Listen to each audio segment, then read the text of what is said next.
На протяжении 15 лет мастерская Fine Custom Mechanics под руководством Сергея Мальцева строит мотоциклы и устанавливает рекорды.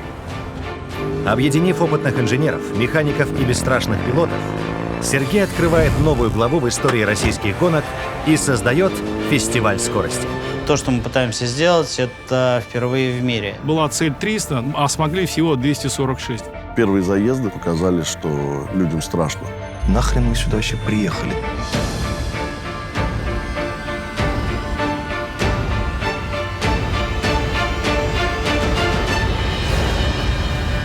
Байкал. Моторы и лед.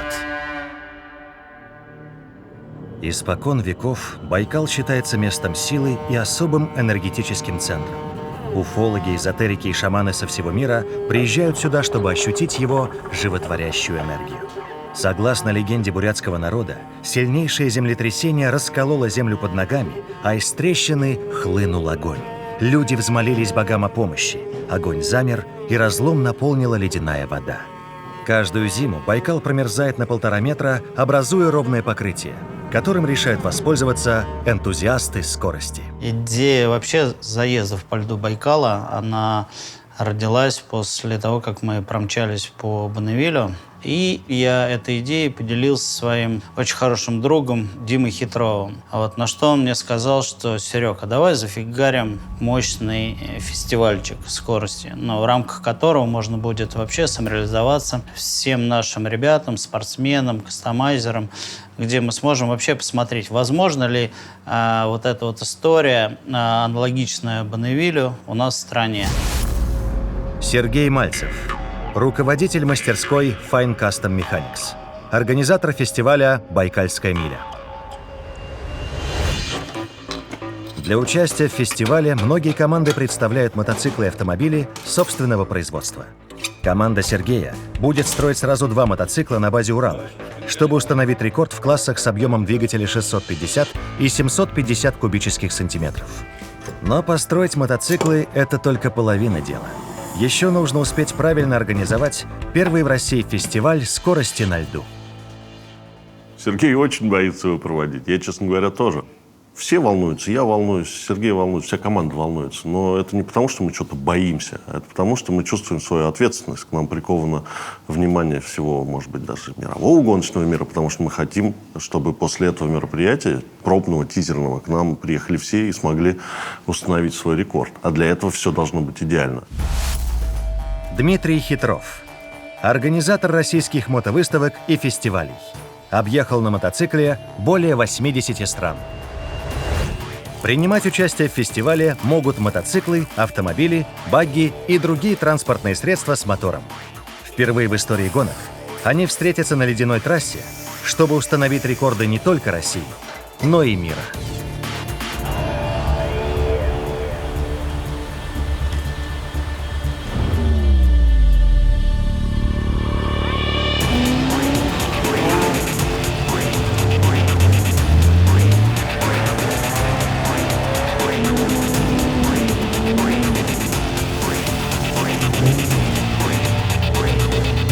Мы на Байкал поедем на нашей гоночной машине, которая участвует в соревнованиях.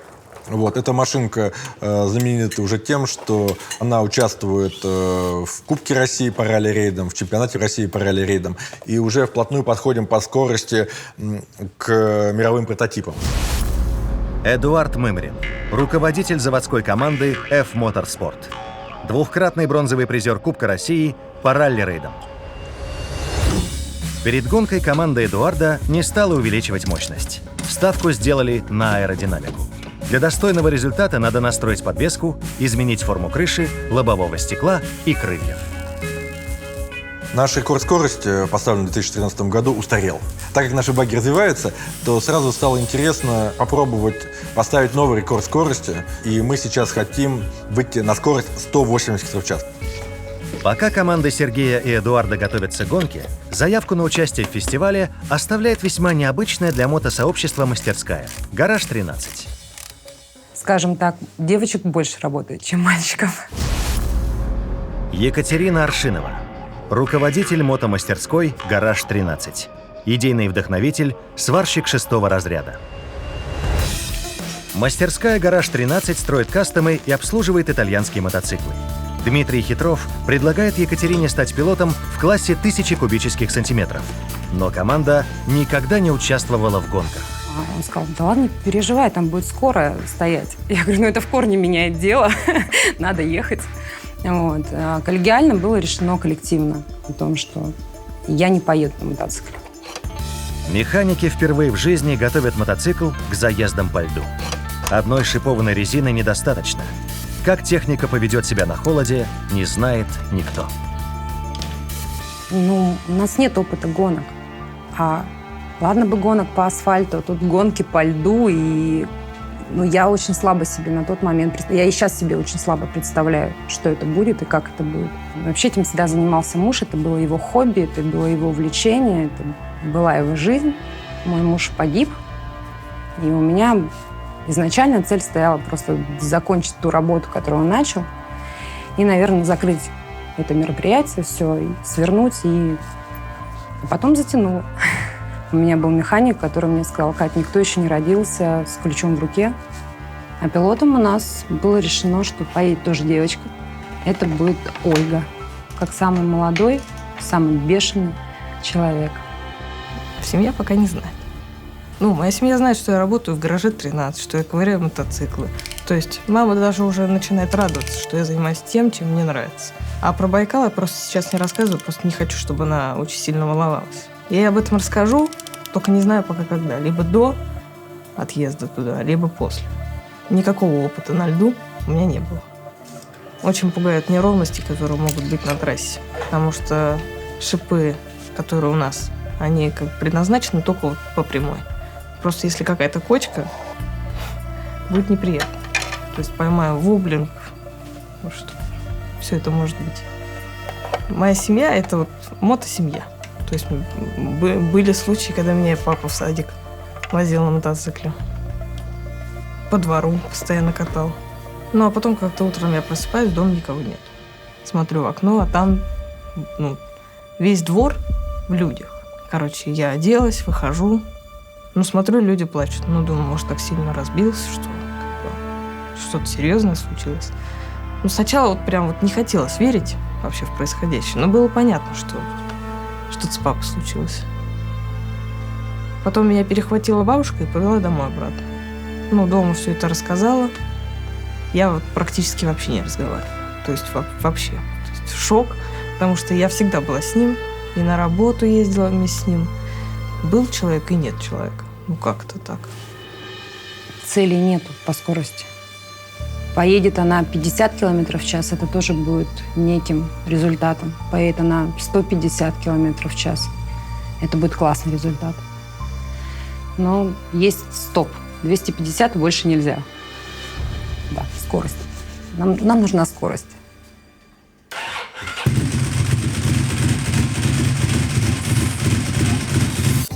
Команда Сергея решает построить 2 новых кастома, а на это требуется много времени. Художник Игорь должен нарисовать несколько эскизов, чтобы инженеры смогли оценить пропорции будущего мотоцикла. После чертежей начинается этап проектирования и сборки. Новый кастом будет принимать участие в 2 классах – с обтекателем и без. Но чтобы увеличить мощность и разогнать мотоцикл до 200 км в час, инженеры решают установить автомобильный компрессор. Сложности в том, что мы этого раньше не делали. Компрессор на Урал мы не ставили. Уже необычно для этого мотоцикла, который всю жизнь картошку в деревне возил. Для уменьшения веса мотоцикла доработали японские алюминиевые колеса, а тормозные диски заказали в России. Прождав 3 недели, получив изделие от фрезеровщика, отдаленно лишь они напоминают тормозные диски, потому что, начиная от материала, заканчивая вообще качеством исполнения, насверленными какими-то, дырками, как, я не знаю, шуруповертом. Ну и, конечно, само по себе биение диска, оно просто чудовищное. В итоге мы и на деньги попали, и толку от этих дисков, вон там где-то на стене они висят. В общем, красивые очень. Американцы, европейцы, все к нам едут, все ждут нашего мероприятия и будут помогать нам создавать базис, создавать гоночное пространство в первый раз. Поэтому мы с удовольствием их пригласили и ждем. И обязательно, куда же без них. Гримпарско? Привет, Шон. Сергей! Привет! У тебя есть минутка? Как дела, дружище? Все хорошо. Знаешь, я хочу прокатиться по озеру Байкал. Впервые в истории. Гонки на Байкале? Да, прям как Бонневиль, только на льду, понимаешь? Как ты на это смотришь?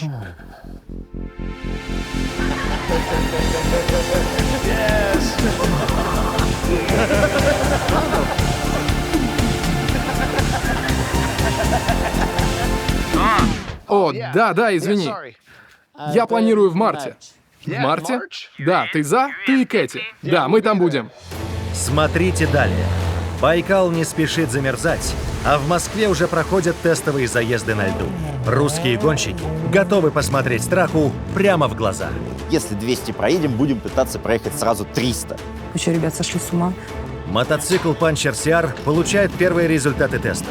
Но будет ли их достаточно, чтобы развить максимальную скорость на Байкальской миле? Байкал. Моторы и лед. Байкал. Моторы и лед. Наконец, мотоцикл Puncher CR обретает форму и наступает очередь обтекателя. Раму оставили оригинальной, но остальную конструкцию доработали зарубежными и отечественными деталями. Крепление амортизаторов переварили, чтобы посадка пилота стала более удобной. Тем временем Михаил и Георгий разрабатывают для двигателя новую маслосистему. Для системы полива поршня мы вывели форсунку, которая будет непосредственно охлаждать поршень маслом. Работа двигателя на пределе своих возможностей требует хороших технических знаний. Молодым инженерам не терпится показать, на что они способны. Настало время привлекать людей к тому, чтобы они видели прекрасные мотоциклы, интересные работы, и чтобы жены не заставляли своих мужей идти шутить, плясать, танцевать, потому что они занимаются какой-то ерундой. Здесь, если Бог даст, получится, что у нас, представляете, приедет там 9-летний какой-то подросток, через 10 лет это будет уже ветеран Байкала, а ему всего 19 лет. То есть это настолько круто. Любое улучшение мотоцикла должно быть безопасно для жизни пилота. Поэтому на фестивале необходим технический инспектор, проверяющий новые инженерные решения. Ну что там, Лёх, все ровно? Да. Ну, отлично.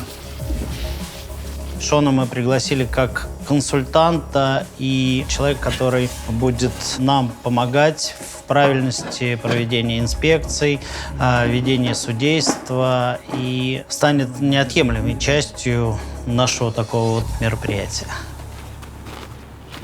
Мы это сделали! Сергей!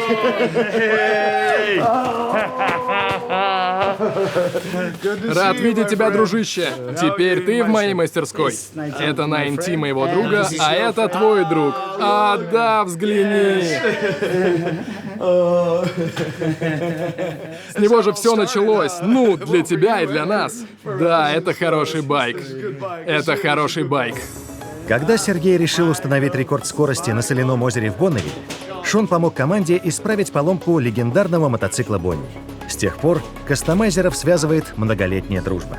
На фестивале «Байкальская миля» Шону предстоит возглавить судейскую коллегию, а его супруга Кэти будет маршалом на гоночном треке. Их репутация и профессиональный опыт помогут обеспечить безопасность заездов и провести гонку согласно мировым стандартам. Что за мотор? Это Урал? А, от Урала? Хорошо. Трофеи? Да. Это очень впечатляет. Puncher CR находится на финальной стадии сборки и покраски. Прежде чем отправить мотоцикл на трек, Его нужно протестировать на диностенде, чтобы убедиться в правильной регулировке всех систем. То, что мы пытаемся сделать, это впервые в мире. Это объединение нескольких трасс. Это увеселительные программы, опять же, связанные со спортом, как-то стендрайдеры и прочие спортсмены. В первую очередь, это объединение людей, которым интересна скорость, инженерия, механика, которые хотят доказать себе и всему миру, что они способны воплощать свою мечту в жизнь и ее реализовывать. Мы понятия не имеем, что будет на месте. Никто это никогда не пробовал. Мы не представляем, с какими еще сложностями мы столкнемся. Но у нас в голове есть вполне себе полная картинка. И по ночам в своих снах мы уже где-то там гоняемся, мы видим, как у нас чистый лед, синее небо. Большое внимание Сергей уделяет внешнему виду своих гоночных мотоциклов. Все дизайнерские решения он утверждает лично и следит за точностью исполнения. После комбинированной покраски детали покрывают лаком для защиты и блеска.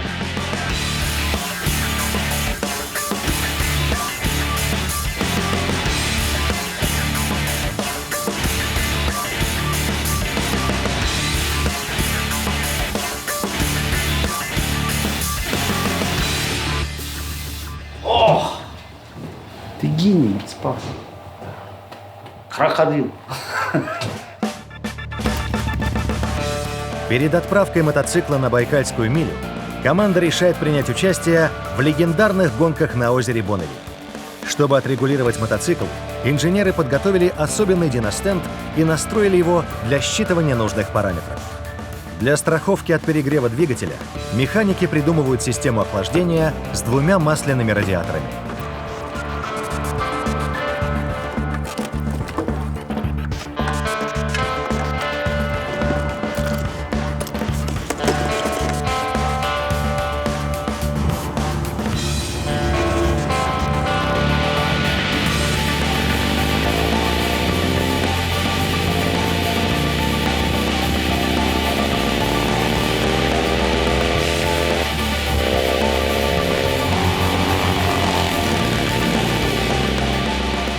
На асфальте мотоцикл показывает отличную скорость, но ледяная поверхность Байкала непредсказуема. Неправильная шиповка может привести к разрыву колеса на высокой скорости. Чтобы шипы центробежной силы не повылетали на большой скорости, потому что там будет где-то частота вращения 1500 у колеса, мы взяли пожарный рукав и подложили его под шипы. Также мы над шлепками шипов еще проклеили еще одним слоем пожарного рукава, чтобы шлепки саморезов не протерли камеру.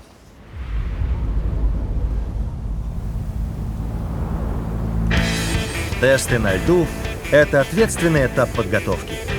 Участники проверяют технику в экстремальных условиях, а Сергей – настрой своей новой команды.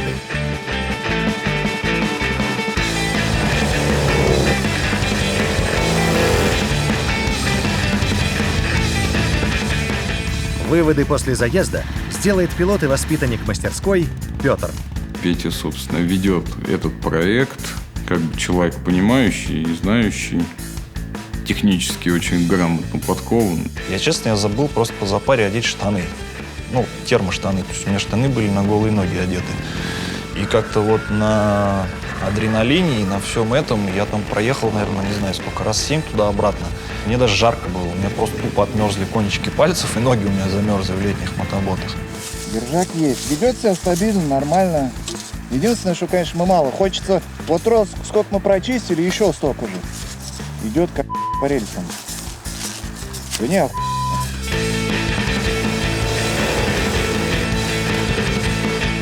За это время мы сделали 2 серьезных проекта. Это Puncher CR, который ездил у нас на Бонневиле, поставил там 2 рекорда.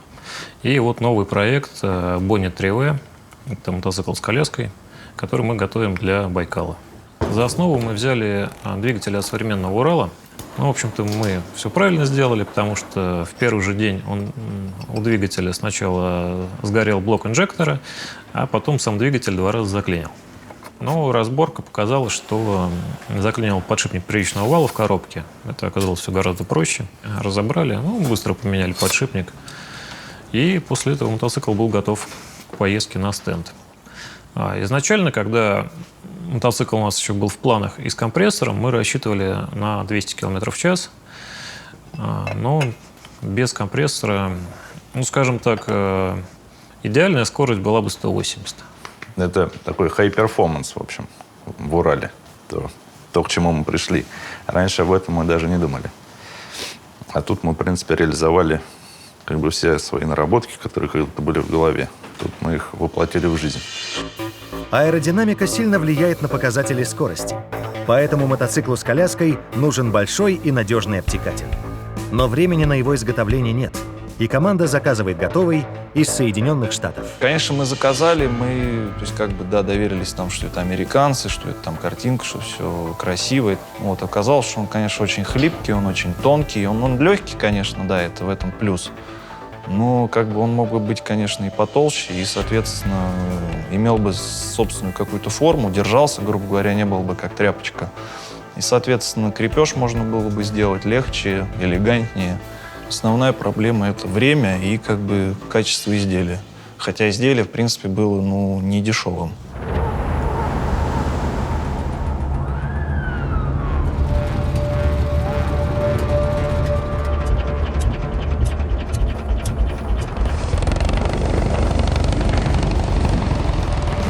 Первые тестовые заезды на гребном канале показывают участникам, что установка рекорда на льду будет сложной задачей. У пилотов нет другого шанса испытать мотоциклы перед фестивалем.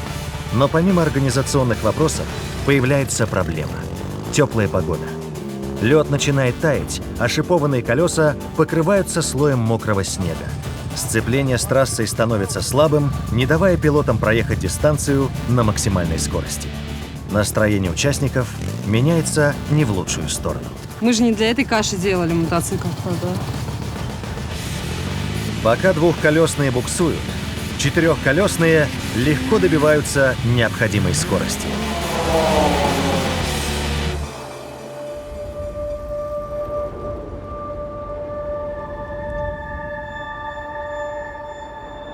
Впервые в истории гонок на замерзшем Байкале около 30 единиц техники примет участие в фестивале скорости.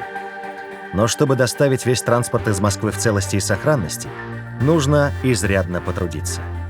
Логистика оказывается одной из самых сложных организационных задач фестиваля.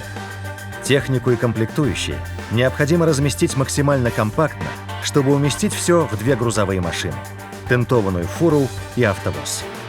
Водителям предстоит преодолеть 6000 километров и провести в пути больше недели. До фестиваля остается несколько дней. Если техника не будет доставлена в срок, фестиваль может не состояться. Доставка техники под угрозой, а Байкал встречает героев землетрясением. Если ты наткнешься, то ты дальше уже поедешь отдельно от мотоцикла. Я застыл в недоумении, потому что это означало абсолютный крах нашей истории. Успеют ли организаторы фестиваля победить стихию и подготовить трассу для гонки? Об этом смотрите далее. Байкал. Моторы и лед. Байкал. Моторы и лед. Байкал расположен в отдаленном сибирском регионе с непростыми климатическими условиями. Организаторов ждали новые сложности. Помимо высоких цен, нам объявлялись какие-то безумные сроки доставки техники сюда и обратно. Железная дорога, которая нам казалась оптимальным вариантом, вроде бы как. В один конец нам объявили 2 недели, а в обратную дорогу без малого месяца, что нас категорически не устраивало. Байкальский лед толщиной до 1 метра легко выдерживает нагрузку в 15 тонн. Перед началом фестиваля рабочие устанавливают сцену и теплые юрты для обогрева. Совсем скоро на одной площадке соберутся сотни людей и десятки единиц техники. По данным экспертов, лед уже промерз на 1,5 метра и должен выдержать нагрузку. Но давление сверху оказывается ничтожным по сравнению с беспокойным характером Байкала. За неделю до гонки происходит то, чего больше всего боялись организаторы. Дело в том, что случилось землетрясение, и огромная становая щель прошла через весь залив. Приехав на Байкал, команда сразу выезжает к месту разлома. К сожалению, какой-то вот этот разлом, он проходит, вот на протяжении всей вот этой береговой линии. Если ты наткнешься, то ты как бы дальше уже поедешь отдельно от мотоцикла. То есть у нас есть шанс подготовить трассу, чтобы на ней, в принципе, можно было провести заезды, но действительно максимальную скорость техники проверить и показать не получится. Ну, у нас есть возможность попробовать. Да. Ресурсы есть. Трудовые резервы.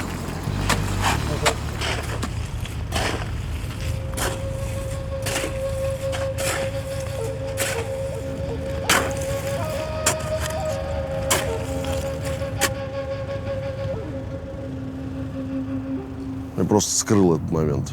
Я не стал говорить об этом Сереге, потому что знал точно, чем это закончится. Очередными нервами, очередными переживаниями. Из-за плюсовой температуры днем проводить работы по реконструкции льда бессмысленно. Чтобы устранить ледяные торосы, ночная бригада максимально быстро готовит поверхность для заливки водой. Эту операцию необходимо повторять каждые сутки вплоть до открытия Байкальской мили, чтобы исключить любой риск для жизни пилотов. Но как доставить десятки тонн воды за 1,5 километра от основной базы?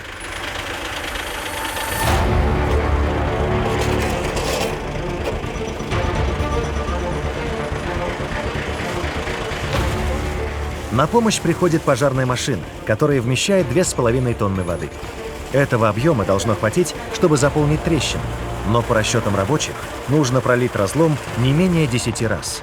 Тогда есть шанс, что заезды смогут разрешить.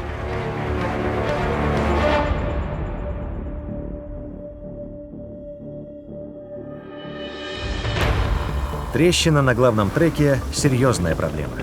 Кроме этого, утром поднимается сильнейший боковой ветер, который может помешать гонщикам в управлении мотоциклами.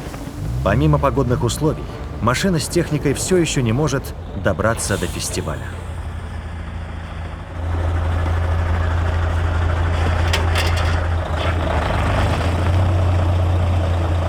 Ну, видимо, просто хотел по льду, тут попрямей. Ну, не так что-то пошло. И продолжает идти. Чтобы помочь автовозу, присылают единственный в округе Урал. Только он способен вытащить застрявшую фуру.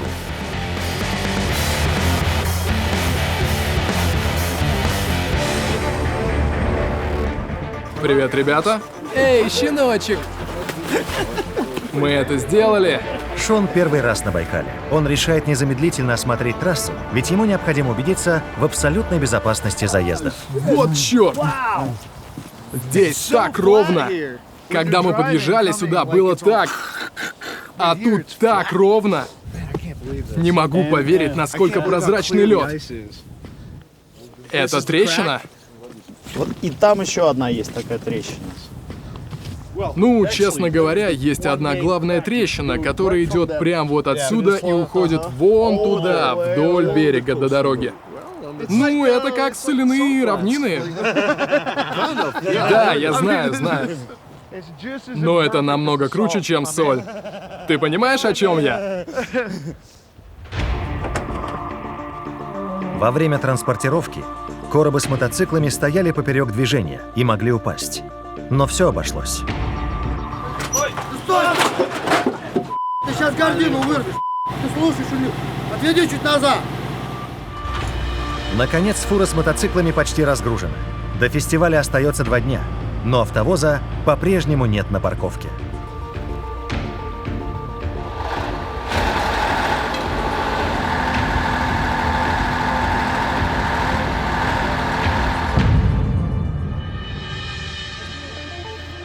Только ночью удается приступить к разгрузке остальной техники. Пилоты, механики и инженеры из разных команд помогают водителю и действуют сообща. Именно в такие моменты ощущается истинный дух единства и дружбы. Ведь эти люди приехали из разных уголков России побеждать не друг друга, а скорость.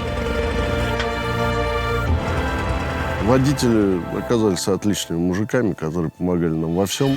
Никто не жаловался, никто не роптал. Поэтому в итоге-то все мы закинули на парковку и разгрузили в срок. Основные трудности позади. На рассвете весь мир узнает о новых рекордах скорости.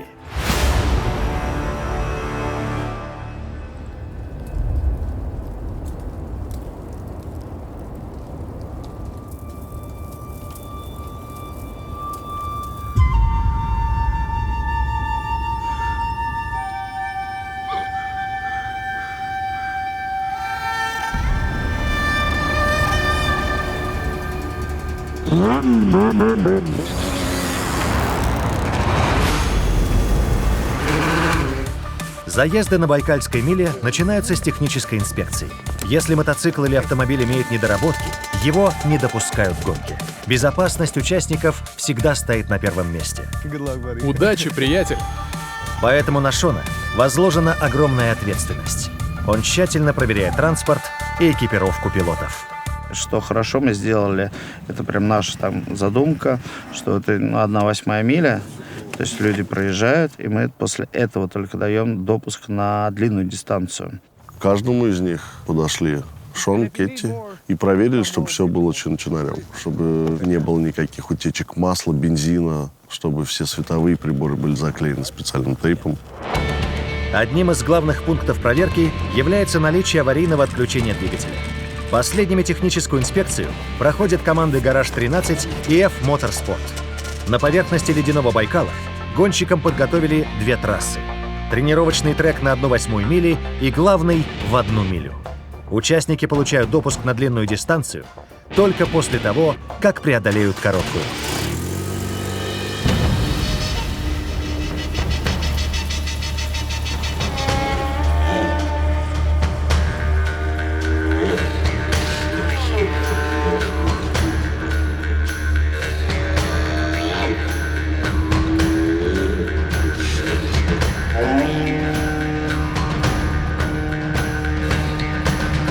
Желаю всем красивых заездов, высоких скоростей и безопасной езды. Прямо сейчас Ярослав Карпушин первым открывает заезд на 1/8 миле. Самый молодой и бесстрашный участник фестиваля. Я не верю ушам, мне сообщают, что его скорость почти 100 км в час. Итог на треке Ольга Федорова из команды «Гараж-13» на своем литровом Дукати. Мы пытались мчать, нас несло прям ту-ту-ту-ту-ту. Нужна большая трасса, длинная, чтобы разогнаться побольше.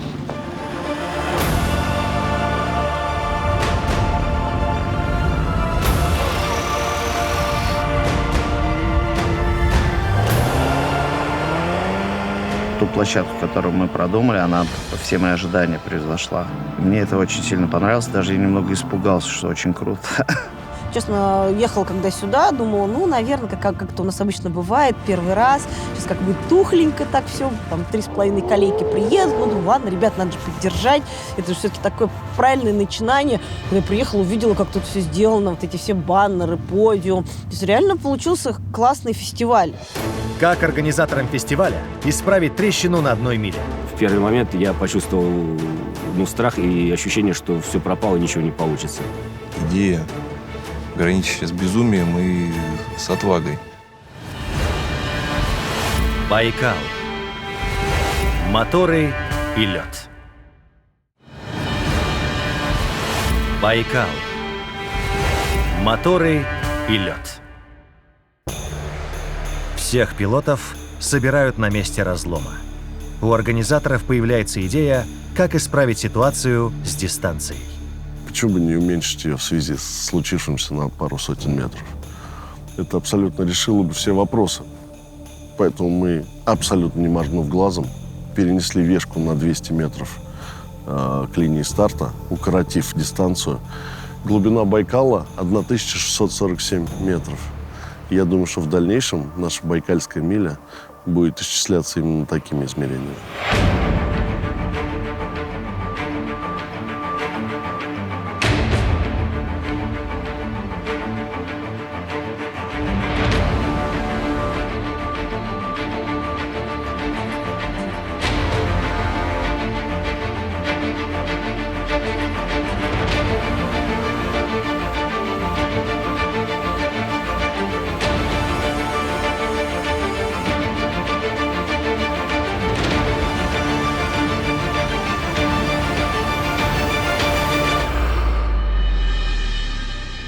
Ну, у меня есть сверхзадача, мне надо выехать из 200 километров в час. Бесстрашный Алексей Куканов на лыжах, друзья! Человеку нужен рекорд! Итак, он разгоняется! Какая скорость! У него явно стальные ноги и нервы! Скорость была около 200 уже километров в час. Лыжу меня стало разворачивать, меня отбила лыжу, меня стало разворачивать на бок, и я едва не упал. Результат, который зафиксирован в книге рекордов России, это 197 километров в час. А на тренировочных заездах по хорошему льду, между нами говоря, удалось достичь скорости даже больше, 218 километров в час. Но, к сожалению, этот результат официально не будет признан. А вот и Ярослав Карпушин стартует на 1 миле. Я бы на месте специалистов книги рекордов России сейчас приготовился. Возможно, это самый быстрый пилот в своем классе. Я приехал на Байкальскую милю, чтобы посмотреть, сколько мой мотоцикл может развить на 1 миле. Скорость 99,22. Это новый рекорд России. Спасибо. Профессиональный стандрайдер Степан Маслов пробует установить рекорд по самому продолжительному вилли на льду. Для фиксации трюка необходимо вести видеосъемку без остановки, чтобы показать запись судьям соревнований. Степану удается проехать 1640 метров на заднем колесе. После установки 2 мировых рекордов на Бонневилле пилоты Puncher-CR готовятся к выходу на лед. В это время других участников ждали последствия неправильной шиповки. А вот и гонщик ФСМ Петр Лапшенков стартует на дистанции в 1 милю. Такой дух единства. То есть все, никто друг друга не знает, но все друг другу что-то помогают, что-то кого-то таскают, прикуривают, заводят, подкачивают. Все что-то ключами, болгарками, сварками делятся. И как бы это вот, ну, это реально очень здорово, очень круто. И я считаю, что это очень значимое такое мероприятие. И я думаю, что все получили как бы колоссальнейшее удовольствие от общения, от езды, от знакомства, от пейзажа, от природы. И вообще, я думаю, что все останутся довольными просто на 300%. Для меня одним из важных таких человеков на этом фестивале была Кэти. Кэти – маршал на выпуске. На Бонневилле, когда я стояла на старте, ко мне подошел маршал и сказал: сейчас ты отправляешься в свою первую гонку. Это самый важный момент в твоей жизни. Езжай, дыши, наслаждайся, и ты будешь вспоминать этот момент много-много. Блин. То, что Кэти вчера стояла на старте, может быть, по-английски она не могла всем это передать и рассказать. Но это 100% парни, может быть, оценят потом.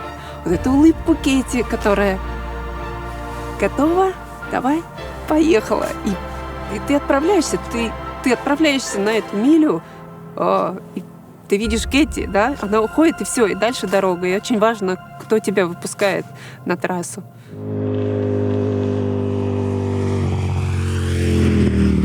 Было классно, но я даже не знаю, что именно влияет вот на то. Я еду быстро, и как будто я просто прыгаю и еще лечу одновременно. Впечатления просто космические. Непонятно, где ты находишься в этот момент. Вокруг такое пространство, такой объем, что когда это все еще сливается потихоньку в коридор, становится просто, не знаю, это очень сложно передать словами, но, парни, это надо попробовать хотя бы раз в жизни. Ну, могу сказать, что вот здесь меня хорошенько тряхнуло. То есть финиш у нас нереально экстремальный и крутой, так что приезжайте на Байкал, откроемся.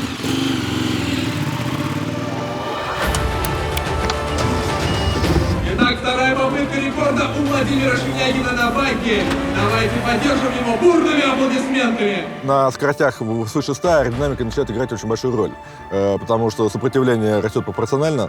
Вот, и, соответственно, нужно было убирать все элементы, которые могли бы давать дополнительное сопротивление. Мы сняли задний номер, сняли зеркала, вот, и машина вышла добавила 4 км в час. Мы вышли на расчетные 169. Мы решили, что нужно первыми в России стать самыми быстрыми боком.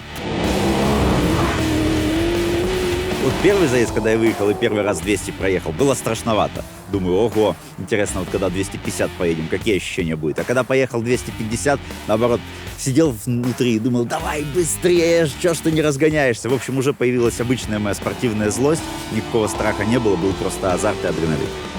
Наконец-то Сергей и Аркадий на своих гоночных болидах «Фланкер» разгоняются и входят в донос. Приборы фиксируют отметку 246 километров в час в парном дрифте. Невероятно! Это новый мировой рекорд на Байкальской миле. Планочка есть, посмотрим, может кто-то и перебьет, и если кто-то перебьет, это вообще такая, знаете, будет хорошая заруба. Вот реально заруба. Мы вчера так поездили, сначала страшновато было, а потом уже такой спортивный адреналин. Он первый едет, а я за ним еду. И нам надо синхронно поставиться и в дуге идти. Вот. И я как бы еду, а его начинает таскать, ну, там, знаете, машина практически плавает уже на этих скоростях. Вот. И я за ним должен плыть. Вот ты как в лодке сидишь, так, прям, как два катера идут, знаете, вот такое ощущение. Ну, необычно, я просто такого никогда не испытывал нигде. Так расстроился, знаете, я такой сижу, там все, да, ты что, 246 боком поставится.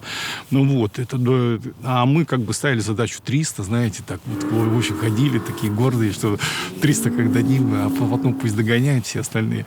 Не получилось, да. Пилот FSM Racing Team Михаил и Георгий будут пытаться развить максимальную скорость на мотоцикле Bonnie 3V в классе 750 кубических сантиметров. После большого количества заездов покрытие трассы заметно ухудшилось, и Георгию приходится нелегко. Судьи фестиваля фиксируют отметку в 156 км в час. Тут, конечно, были отчаянные люди, которые там 280 км в час выжимали, вот, там что-то там по 300. За гранью безумия просто. И хочется, чтобы вот такие скорости здесь были нормальными. То есть то, чтобы люди приезжали, и не просто они смогли преодолеть вот эту трассу, а чтобы они могли поставить действительно хорошие рекорды, показать, на что их способна их техника. Каждый год мы будем выпускать книгу про мероприятия. И, что очень важно, вот эти вот 30 команд, они войдут в историю. Это те, кто прям первопроходцы. Я очень прям горжусь, что у нас прям вот, ну, вот есть люди, которые прям, несмотря ни на что, взяли, приехали, показали офигительные здесь результаты, и ну, они заслужат того, чтобы быть в истории. Надеюсь, там, что через 100 лет люди будут открывать эту книгу, видеть то есть фотографии людей, которые это все начинали. Потому что действительно, вот команды, которые сюда приехали, им огромное спасибо, они прям красавцы, молодцы. А для меня это мероприятие, это очередной этап жизненный. Вообще, нельзя бояться мечтать. Потому что, очередная мечта, которая сбылась. Я точно знаю, что я буду делать, ближайшие лет 10-15. Это для меня смысл жизни.